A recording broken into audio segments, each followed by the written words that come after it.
Welcome to Spicy Toast Gaming and our updated Annie guide for Path of Champions.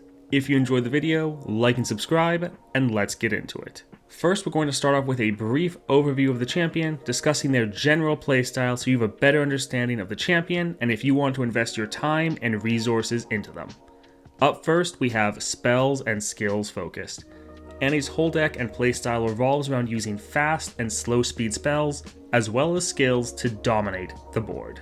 Next up, we have strong removal. Many of those spells and skills we just talked about are used to take out your enemy targets. Up next, we have consistent control.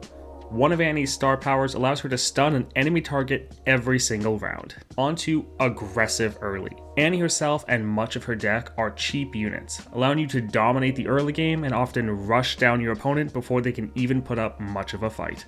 Next up, we have combo based. While it is not as core to her kit as someone like Samira, Annie does have a decent amount of combos you'll need to master if you want to get the most out of her. Last up, we have versatile. Annie is an incredibly versatile champion in both her build choices as well as her general playstyle. Alright, that's it for the brief overview. Let's hop in game to better explain some of the points we touched on here. In game now, you see we have Annie at level 30 with 3 stars. She's one of my favorite champions, put a lot of time into her. So you see here, Annie, 1 cost, you can play her very first round, even if you don't have your second star power.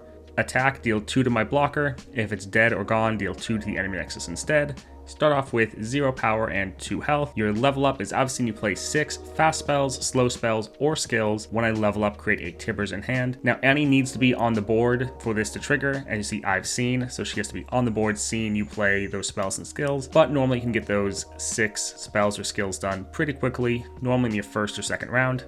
When she levels up, she gets 1 power, 3 health, and now attack, deal 3 to my blocker and stun it. If it's dead or gone, I deal 3 to the enemy nexus instead.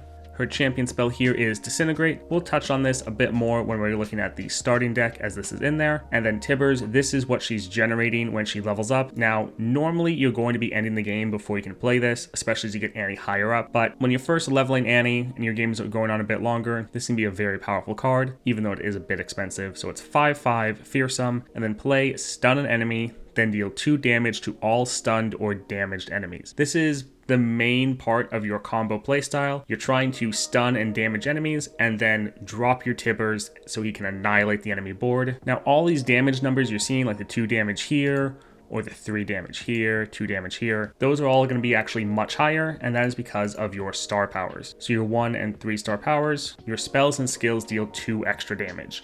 If you just have the 1-star version of this, it's just 1 extra damage, so very simple and straightforward, yet very effective. For your 2-star, we have Playful Trick, round start, create a fleeting Guile in hand. This is that 1 cost stun. Now, while this may not seem like a lot, generating this every single round actually gives you a massive amount of control and also great versatility. I like this better than actual Yasuo's star power, where round start he stuns the strongest enemy. I like being given the option of who you want to stun, because there's going to be many situations where you'd rather stun a target that's not the strongest enemy, because maybe you have something else you can do to deal with the strongest enemy, like using your Disintegrate. So the longer you play with Annie and the more you play around with this spell, you'll really come to love it, as there's so many ways you can use this. It's truly wonderful in my opinion. And your Pyromania, your spells and skills deal 2 extra damage. Very straightforward and simple. You can boost this up to 3 extra damage if you're using Luden's Tempest on Annie, but this also partially feeds into your versatility. You're able to use a lot of spells and skills that normally are fairly weak for most other people, but the fact that you're boosting up the damage so much, suddenly you'll find a spell or skill that's suddenly amazing on Annie, and it's a lot of fun. Often you might want to be going through shops and looking at the different units and spells you can pick up, and it can really just give you a awesome varied play style with Annie. So if you want, champion that you can have every game feel very different, Annie is great for that. All right, taking a look at the starting deck. So we have Annie here at 1 cost. We have Disintegrate, her champion spell. So 1 cost with that mana potion. Also, this has an elixir of skill. If we look at our champion level ups, right here, Disintegrate has elixir of skill, draw 1. Not sure why it's not showing up in the starting power, but just know for your Disintegrates, only cost 1, and you're also getting a draw 1 from it. Really, really strong and versatile right there. We have the Legion Saboteur here, attack, deal 1 to the enemy nexus, but remember, this is a skill, So Annie is boosting this up to 3 damage or higher. So really strong. Speed wraps, also quite nice. House Spider, when I'm summoned, summon a Spiderling, also has that chain vest. Good for dropping some early blockers or just having some early aggression. Spell Slinger, play stun an enemy, or if it's already stunned, deal 2 damage to it instead. Remember, this damage is going to be going up to like 4 or 5. Great versatility here. You can use this either to set up a Tibbers combo of stunning more enemies and then dropping Tibbers, or you can use this with your Fleeting Guile, your stun.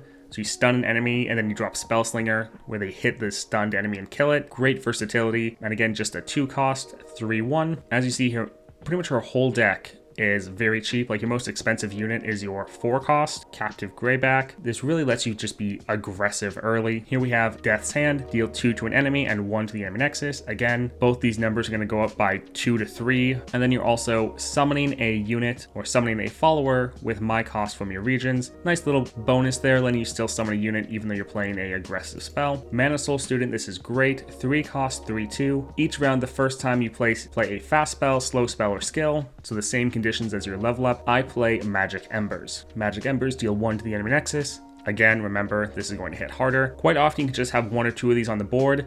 Then every time you're playing a spell, and you're generating a spell every round because of your Guile, this is going to chunk down the enemy nexus. So if you want a more defensive playstyle for Annie, you can just sit back, control the board, and let the Mana Soul students wear down the Nexus. The Prefect, 3 cost, 2/5 with Overwhelm. When you play a fast spell, slow spell, or skill, so again, the same conditions Annie needs to level up, grant me 1 power. I often don't use this one as much, but again, you can put this down and it will just scale up to crazy levels because of all the spells and skills you're using. And then last up, we have Captive Greyback. So 4 cost, Overwhelm, attack, I deal 3 to my blocker. If it's dead or gone, I deal the damage to the enemy Nexus instead, and it's a 2/3 with Shadow Totem, so you're summoning another ephemeral copy of it. This unit with that Overwhelm, it's also great because now if they're getting blocked and their attack or their skill kills that unit, their attack isn't going to fizzle out because of that Overwhelm. They're still going to punch through and hit the enemy Nexus. Overall, her deck works out quite well together. For me, if I need to cut a card, I'm normally cutting either Captive Greyback or the Prefect. One, because they're your more expensive cards and normally you're ending the game before you really have the chance to play them. And then also I find the Mana Soul Student just be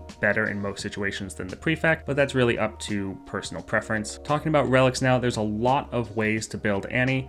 If you want just a very general play style, Archangel Staff, round start, refill your spell mana. Great for Annie. Annie can be on the board pretty much the entire game, and so normally every round but the first one, Archangel Staff will be refilling your spell mana. Luden's Tempest, all your spells and skills deal 1 extra damage. That's essentially the exact same thing as your star power. Now again, Annie needs to be on the board for both of these to be activated, but once you have Annie on the board, now all of your spells and skills bump up to doing 3 extra damage instead of 2. Then we have the Grand General's Counterplan, round start, create a fleeting copy of me in hand. Now what it's going to be creating is Annie's Disintegrate. Remember, this is a 1 cost with draw 1, so gives you good draw, good removal for being able to take out very strong targets. Also, it's a fast speed spell, so that feeds into your level up. And then if they do end up killing your Annie, you have a fleeting copy that you can again play for 1 cost, and it works out quite well. For common relics you might want to be using, Banshee's Veil is great for protecting Annie early. Lost Chapter is also great for being able to play her and refill your spell mana right away. And then the Chameleon's Necklace is also good if you're struggling to draw Annie early. That can really help get a couple extra copies of her in your deck. A couple other rare relics I want to shout out. Guardian's Orb, when I'm summoned, grant epic items to 3 cards in your deck. You're normally going to want to be pairing this with Gale Force so they can play Annie every single round. And every round you're playing her, she's buffing up your entire deck with these epic items. Definitely not the most efficient playstyle in my opinion, but it can be a lot of fun. We also have Dreadweight Chase Gun. Again, you're going to want to pair this with Gale Force so that you're able to play Annie every round.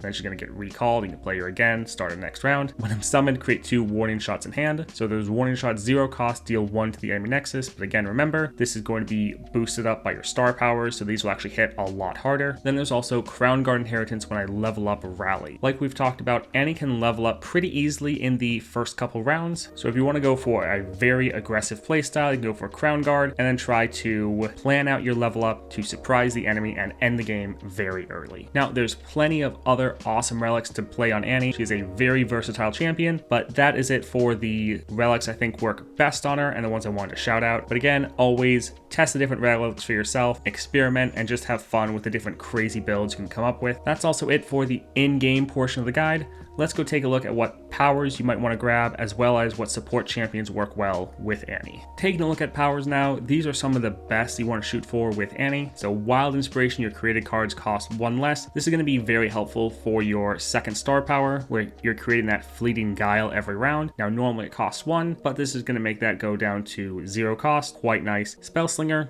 in general, just a better version of Wild Inspiration, especially for Annie. Your spells cost 1 less. So this is going to make your Guile go down to a 0 cost. This is going to make your Disintegrate go down to a 0 cost. And then any other spells you pick up going to be 1 cheaper, can be very helpful. And then Sorcery, round start, refill your spell mana. This is a bit less useful if you're running Archangel Staff on Annie, but in general, great power. And then if you're not running Archangel Staff, this is absolutely amazing. Definitely try these out if you see them in game. Next up, we have Gearing Up. Game start, summon 2 armed gearheads. Now those armed gearheads have quick attack and augment.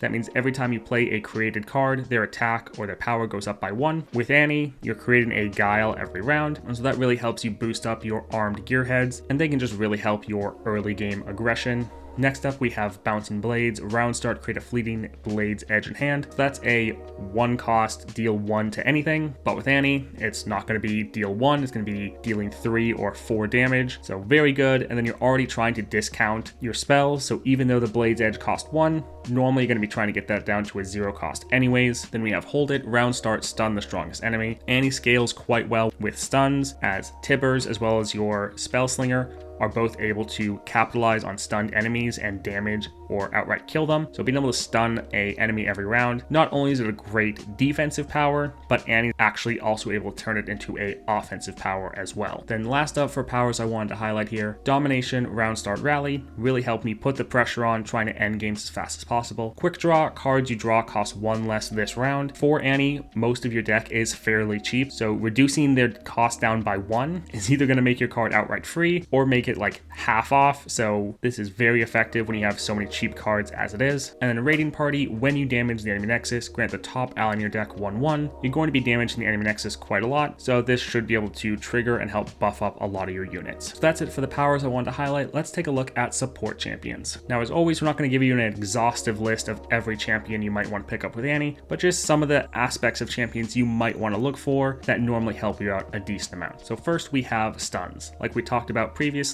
with the powers, Annie scales quite well with stuns and is able to stun a lot of targets herself. So any other decks that also scale with stuns or are able to help you achieve stuns can pair quite nicely with you. Then also removal. With your ability to boost up the damage of spells and skills, any support champions you get that also have removal spells can normally feel quite a bit stronger with Annie than they would normally. So first up for stuns, we have obviously Yasuo. He deals great with stuns. He's able to both stun enemy targets, but then also capitalize when you stun enemy targets, taking out the unit himself. If you see him in game, definitely try him out. He pairs quite well with Annie. And then for removal, we have Ezreal. Ezreal's a support champion. When you get him, you just get him plus 2 removal spells, which works out quite well for Annie. And then if you actually play with Ezreal, when he hits the Nexus, he's able to generate another removal spell, and so he just works very, very well with Annie. That's it for the updated Annie guide. I hope this helped you out. If it did, please like and subscribe. We're trying to hit 10,000 subscribers by the end of the year.